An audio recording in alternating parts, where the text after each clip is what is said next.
Capítulo 6. Evangeline. O ar aqui é estranho, rarefeito, limpo demais, como se fosse isolado do resto do mundo. Eu o sinto nos contornos do meu ferro, da minha prata, do meu cromo. E, é claro, na carcaça metálica dos jatos, com os motores ainda quentes da jornada. A sensação é avassaladora, mesmo depois das longas horas amontoada dentro da aeronave Lares. Tantas placas, tubos e parafusos. No voo, passei mais tempo do que quero admitir, contando rebites e passando a mão pelas dobradiças de metal. Se abrisse ali, ou ali, ou ali, poderia enviar Cole, Annabel ou quem quer que fosse voando de encontro à própria morte. Até a mim mesma. Fiquei sentada perto de um Lord Aven durante a maior parte da viagem, e seu ronco rivalizava com um trovão. Saltar do jato quase parecia uma escolha melhor. Apesar da época do ano, o ar está mais frio do que eu esperava, e meus pelos se arrepiam por baixo da leve seda que envolve meus ombros. Tomei o cuidado de me vestir como uma princesa, ainda que agora esteja passando frio por causa disso. É minha primeira visita oficial, tanto como representante de Rift, quanto como futura rainha de Norta. Se esse futuro maldito vai se tornar realidade, preciso representar meu papel de maneira impressionante e formidável, até as unhas pintadas dos pés. Tenho que estar preparada. Estou muito além dos limites do mundo como o compreendo. Inspiro de novo, com a respiração estranhamente rasa. Até respirar aqui é diferente. Não é tarde o bastante para o sol se pôr, mas as montanhas são tão altas que a luz já diminui. Sombras compridas atravessam o campo de pouso, localizado nas profundezas do vale. Sinto como se pudesse tocar o céu, passar minhas garras cheias de joias nele e fazer com que sangre o brilho das estrelas. Em vez disso, mantenho as mãos ao lado do corpo, com meus muitos anéis e braceletes escondidos entre as dobras da saia e minhas mangas. Pura decoração.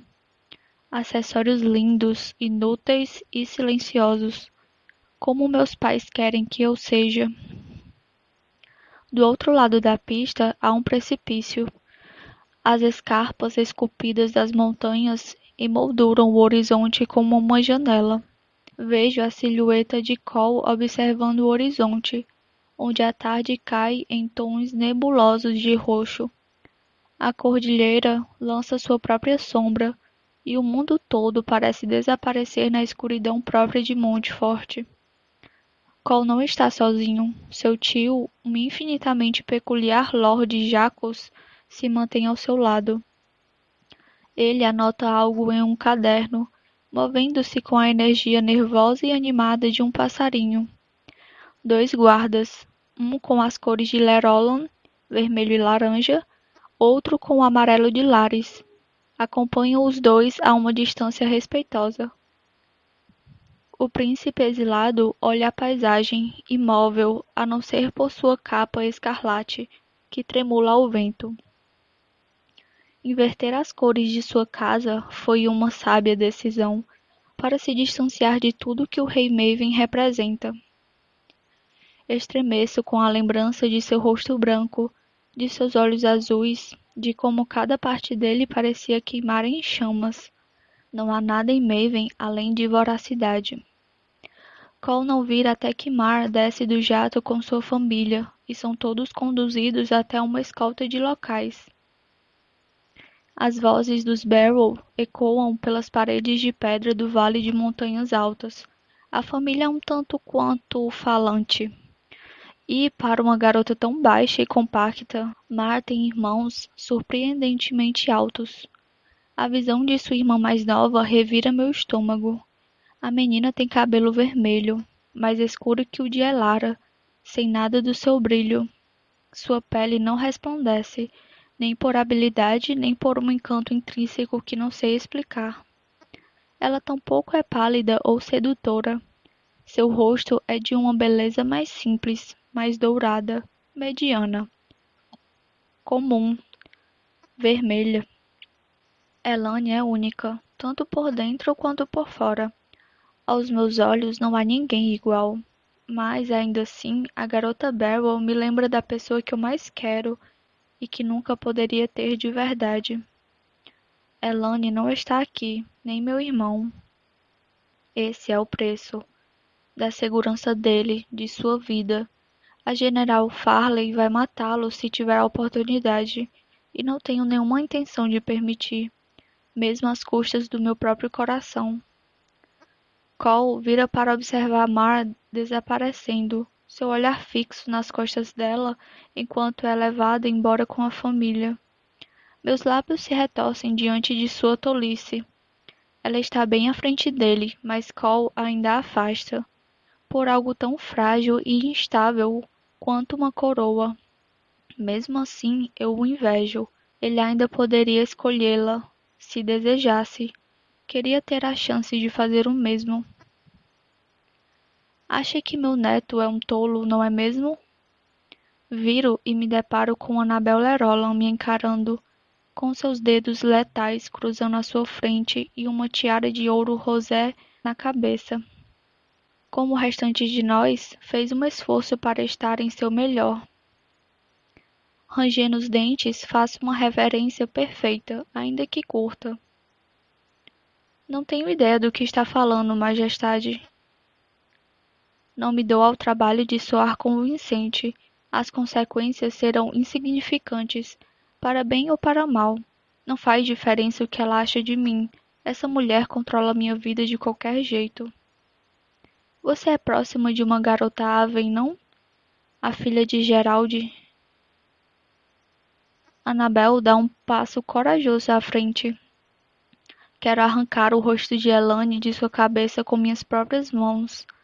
Se não estou enganada, ela é casada com seu irmão. Será rainha, assim como você.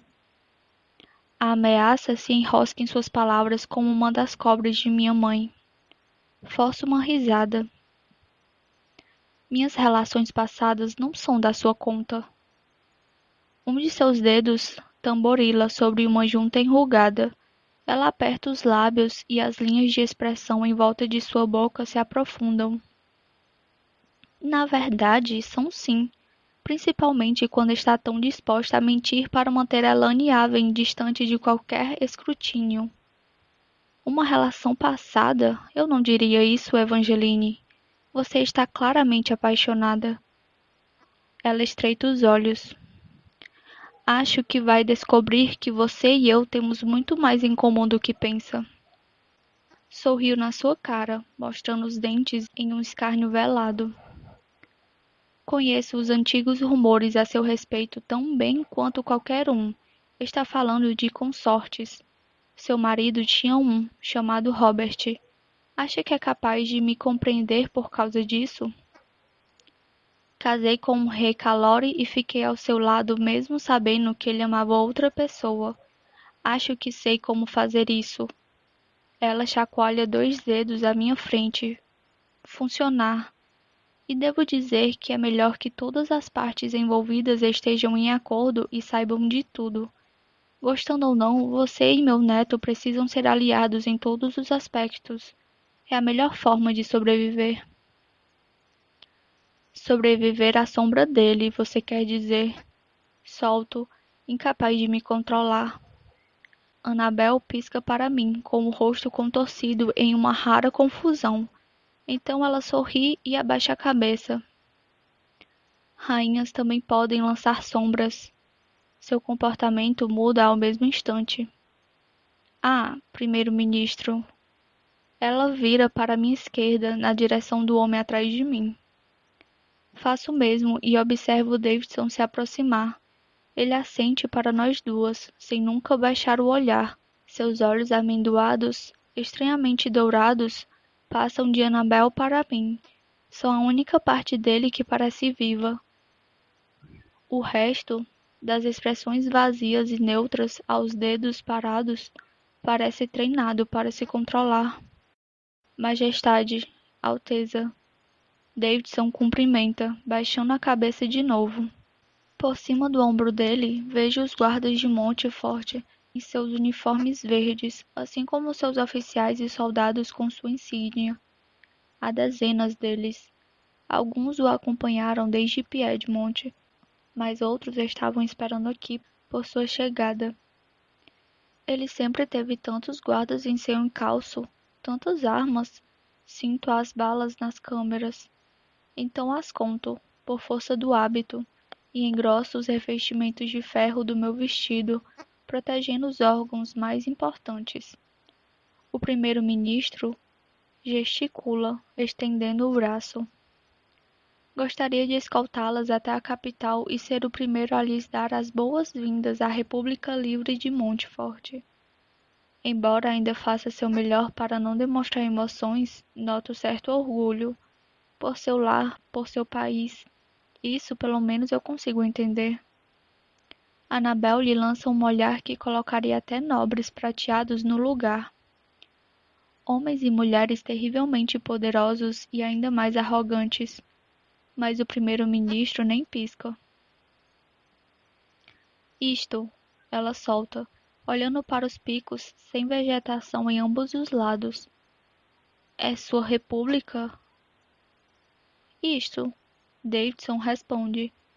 É uma pista particular. Rodo um anel no dedo, procurando me distrair com minhas joias para não rir. De canto de olho, vejo alguns botões brilhando. Metal pesado, bem forjado, em formato de chama. Eles se aproximam, presos às roupas de meu noivo. Ele para ao meu lado, irradiando um calor fraco e constante. Cole não me diz nada, e fico feliz com isso. Não falamos de verdade há meses. Não, desde que escapou da morte no ossário. Antes, quando ficamos noivos pela primeira vez, nossas conversas eram esparsas e enfadonhas. Cole só pensa em guerra e em Mar Barrow. Nenhuma dessas coisas me interessa muito. Dou uma olhada nele e já percebo que sua avó cuidou bem de sua apresentação. O corte de cabelo grosseiro e a barba por fazer desapareceram. Suas bochechas estão macias. Seu cabelo preto está ajeitado e lustroso, penteado para trás. Parece que Cole acabou de sair de Whitefire, pronto para sua coroação, e não de uma viagem de 6 horas em um jato de carga, depois de sobreviver a um cerco. Mas seus olhos cor de bronze parecem desinteressados, e ele não usa coroa. Ou Annabel não arranjou uma, ou Cole se recusou a colocá-la. Imagino que seja a segunda opção. Uma pista particular? Cole pergunta, olhando para Davidson. O primeiro-ministro não parece se incomodar com a diferença de altura. Talvez não compartilhe da infinita preocupação masculina com tamanho. Sim, Davidson diz. Este caminho de pouso fica a uma altitude elevada e tem acesso mais fácil à cidade de Ascendente, em comparação com as planícies e os vales mais estremeados nas montanhas. Achei melhor que viéssemos para cá, embora a subida pela Via do Falcão no leste tenha uma vista esplêndida. Gostaria de ver, quando a guerra tiver terminado, Cole diz, tentando ser educado, mas sem conseguir esconder seu desinteresse. Davidson não parece se incomodar. Quando a guerra tiver terminado, ele ecoa, com os olhos brilhando. Bem, não queremos que se atrase para sua reunião com o governo. Annabel pega o braço de Cole, fazendo o papel da avó amorosa. Ela se apoia nele um pouco mais do que precisa, formando uma imagem apropriada e calculada. Não se preocupe com isso, Davidson diz com um de seus sorrisos tranquilos e lânguidos. Devo falar diante da Assembleia de Montfort pela manhã, só então farei o pedido. Cole se sobressalta. Amanhã de manhã, o senhor sabe tão bem quanto eu que o tempo é quando a Assembleia se reúne esta noite Espero que aceitem meu convite para jantar, Davidson diz, plácido. Primeiro-ministro, Cole começa, rangendo os dentes. Mas o sangue novo é contundente e severo, ainda que tente se justificar. Meus colegas já concordaram em realizar uma sessão extraordinária. Garanto a você que estou fazendo o que posso dentro dos limites das leis do meu país. Leis podem existir num país assim, sem trono, sem coroa, sem ninguém para tomar a decisão final, quando todo o resto briga por conta de detalhes? Como um monte forte espera sobreviver?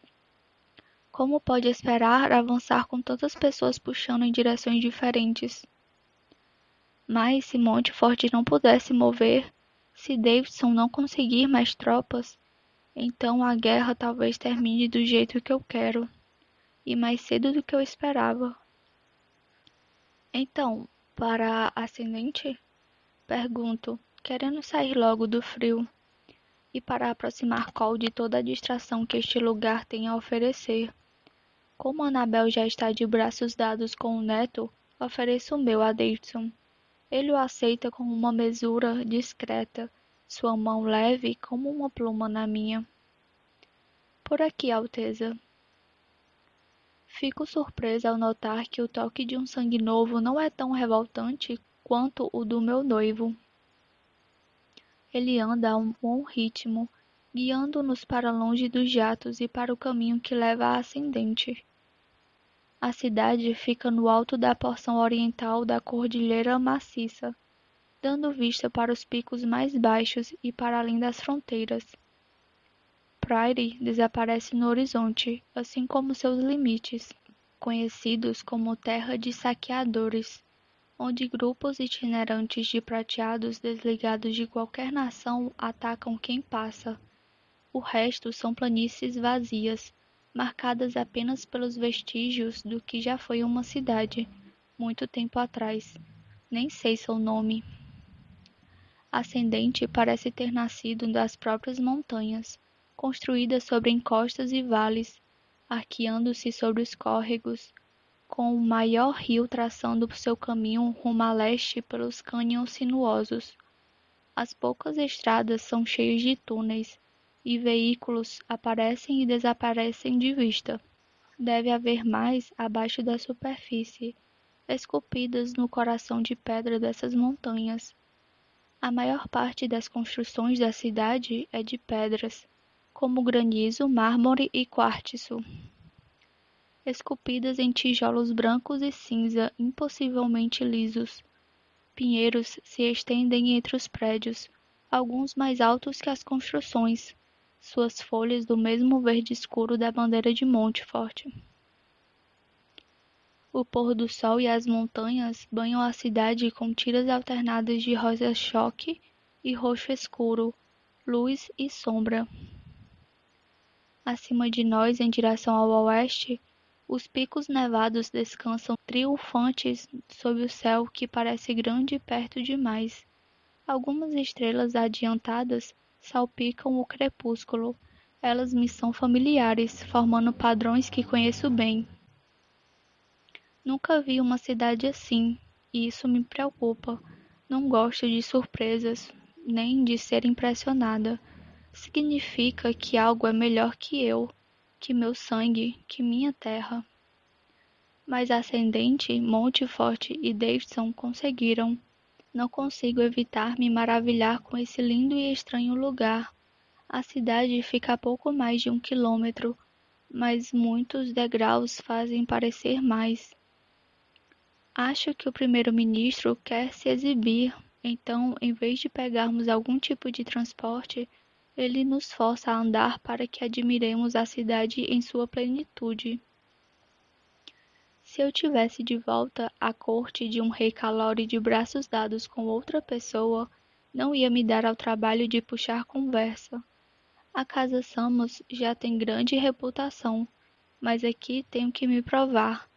Então suspiro, ranjo os dentes e olho para Davidson ao meu lado. Então, você foi eleito para ocupar essa posição. A palavra me é estrangeira e se revira na minha boca como uma pedra lisa. Davidson não consegue controlar uma risada que é como uma rachadura em sua máscara inescrutável. De fato, há 2 anos o país voltou. Na próxima primavera, quando completar 3 anos, teremos novas eleições. Quem exatamente vota? Sua boca se estreita. Todos os povos, se é a isso que se refere, vermelhos, prateados, rubros, uma eleição não faz distinções. Então, há prateados aqui. Isso já foi dito, mas eu duvidava que qualquer prateado concordaria em viver ao lado de um vermelho, muito menos a ser governado por um, mesmo um sangue novo. Isso ainda me intriga. Por que viver aqui como uma igual quando poderiam viver como deuses em outro lugar? Davidson abaixa o rosto. Há muitos. E eles simplesmente permitem isso? Zombo, sem me preocupar em segurar a língua. Só faço isso na frente dos meus pais, que não estão aqui, já que me atiraram aos lobos de sangue vermelho. Por que permitem que convivamos com eles como iguais? A voz do primeiro-ministro assume um tom mais cortante, sibilando em meio ao ar da montanha. Seus olhos encaram os meus, dourados sobre carvão. Continuamos andando sem dificuldade apesar dos muitos degraus. Ele espera que eu peça desculpas. Não o faço. Finalmente chegamos a um patamar, um terraço de mármore que dá para um amplo jardim verdejante. Flores desconhecidas, roxas, laranja e azul claras, se estendem à nossa frente, selvagens e cheirosas. Alguns metros à frente estão Marlborough e sua família, conduzidos por seus anfitriões. Um dos irmãos dela para e verifica as flores mais de perto. Enquanto o resto do grupo se espalha pela extensão do jardim, Davidson se aproxima de mim, seus lábios quase tocando minha orelha. Resisto à vontade de cortá-lo ao meio. Perdoe minha indiscrição, princesa Evangeline. Ele sussurra. Mas você tem uma amante, não? E não tem permissão de se casar com ela. Juro que vou cortar a língua de todo mundo aqui. Não existem mais segredos impronunciáveis. Não sei do que está falando. Grunham por entre os dentes cerrados. Claro que sabe. Ela é casada com seu irmão. Parte de um acordo, não? Aperto o corrimão de pedra com mais força. É frio e liso, mas não serve para me acalmar. Cravo as unhas nele e as pontas afiadas e cheias de joias das minhas garras decorativas arranham o fundo. Davidson prossegue, suas palavras um tumulto, baixas, rápidas e impossíveis de ignorar. Se tudo fosse como deseja, se você não fosse uma moeda de troca no jogo da coroa, se ela não fosse casada, vocês poderiam se casar? Nas melhores circunstâncias, os prateados de Norta permitiriam que fizesse o que quer? Viro para ele, com os dentes à amostra. Está perto demais. Ele não pisca ou recua. Posso ver as pequenas imperfeições em sua pele. Rugas, cicatrizes, até os poros. Poderia arrancar seus olhos agora mesmo se quisesse. Casamento não tem nada a ver com desejo. Rebato. É para herdeiros e ninguém mais. Por motivos que não consigo identificar, seus olhos dourados se suavizam. Vejo pena, vejo pesar, e odeio isso. Então, o que deseja lhe é negado por causa de quem é. Uma escolha que não foi sua, uma parte de você que não pode mudar e que não quer mudar. Eu... Pode menosprezar meu país o quanto quiser, ele murmura. e vejo uma sombra do temperamento que tenta manter escondido. Questione o modo como as coisas são, talvez as respostas lhe agradem.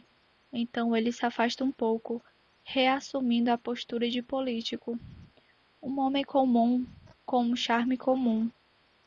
Bem, espero que desfrute do nosso jantar esta noite. Meu marido, Carmadon, esteve bem ocupado preparando tudo. O quê? Só consigo piscar. É claro que não, entendi errado. Minhas bochechas queimam, prateadas de vergonha. Não posso negar que meu coração pula no peito e uma onda de adrenalina me percorre só para morrer em um segundo. Não adianta desejar o impossível. Mas o primeiro-ministro move a cabeça, no mais leve aceno. Não entendi errado, e ele não explicou mal. É outra coisinha que temos permissão de fazer aqui em Monte Forte, princesa Evangeline. Ele solta meu braço sem qualquer cerimônia, acelerando o passo para abrir alguma distância entre nós. Sinto o coração batendo forte. Ele está mentindo? O que disse é ao menos possível. Para minha perplexidade, lágrimas se acumulam em meus olhos e sinto um aperto no peito. Diplomacia nunca foi seu forte. Cole se assoma sobre meu ombro. Sua voz está sussurrando com Lord Iral mais para trás. Viro a cabeça, me escondendo por um momento em uma cortina de cabelo prateado, só o bastante para recuperar um mínimo de controle. Por sorte, ele está ocupado olhando para Mar, acompanhando seus movimentos com um desejo digno de pena. Então, por que me escolheu? Retruco, esperando que sinta cada centelha da minha raiva e da minha dor. Por que tornar alguém como eu uma rainha quando não serei nada além de um espinho ao seu lado? Se fazer de desentendida também não é seu forte, Evangeline. Você sabe como as coisas funcionam. Sei que você teve escolha, Calori, dois caminhos, e escolheu aquele que levava diretamente a mim. Escolha, ele ladra. Vocês mulheres adoram essa palavra. Revira os olhos. Bem, parece que é algo desconhecido a você, que fica culpando tudo e todos por uma decisão que tomou. Uma decisão que tive que tomar. Ele vira para mim, com os olhos brilhando. Ou o quê? Acha que Annabel, seu pai e o resto do mundo teriam feito uma aliança com os vermelhos? Sem conseguir nada em troca? Acha que não teriam encontrado outra pessoa para o meu lugar? Alguém pior? Se for eu, pelo menos posso. Paro firme à sua frente e ficamos cara a cara. Meus ombros estão abertos, pronto para a batalha. Uma vida de treinamento faz meus músculos endurecerem.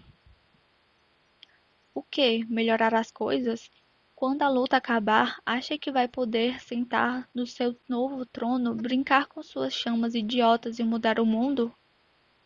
Eu o meço com deboche, meus olhos percorrendo de suas botas até a testa. Não me faça rir, Tiberias Calori. Você é uma marionete, tanto quanto eu, mas pelo menos teve a chance de cortar os fios. E você não? Eu cortaria se pudesse, sussurro, e acho que estou sendo sincera. Se Elânia estivesse aqui, se de alguma forma pudéssemos ficar. Quando vier a hora e tivermos que casar, ele se atrapalha com as palavras. Os Calori não costumam titubear. Vou tentar facilitar as coisas tanto quanto possível. Visitas oficiais, reuniões, você e Elane podem fazer como quiserem. Um arrepio percorre meu corpo. Desde que eu cumpra minha parte do trato. A perspectiva desagrada a nós dois e desviamos o olhar. Não vou fazer nada sem seu consentimento, ele murmura.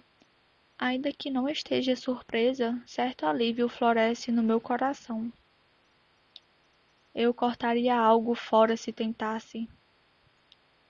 Cole oferece uma risada fraca, pouco mais que um suspiro. Que confusão! Ele murmura, tão baixo que talvez não esperasse que eu ouvisse. Respiro fundo, trêmula. Você ainda pode escolhê-la. As palavras pairam no ar, torturando nós dois. Ele não responde, só fica encarando as próprias botas. No jardim, Mar mantém as costas para ele, seguindo no encalço de sua irmã. Apesar da cor diferente de cabelo, noto uma semelhança. Seus movimentos são parecidos, cuidadosos, calmos, deliberados, como ratos. A irmã colhe uma flor no caminho, um botão verde claro com pétalas vibrantes, e a coloca no cabelo. Observo enquanto o vermelho alto que Mar insiste em arrastar para toda parte faz o mesmo. Ele parece tolo com a flor atrás da orelha, e as duas irmãs riem. O som ecoa até nós, parecendo uma provocação. Elas são vermelhas, são inferiores e estão felizes. Como pode ser? Pare de choramingar, Calori. Solto por entre os dentes cerrados. O conselho vale para nós dois. Você forjou sua própria coroa. Agora use-a, ou desista.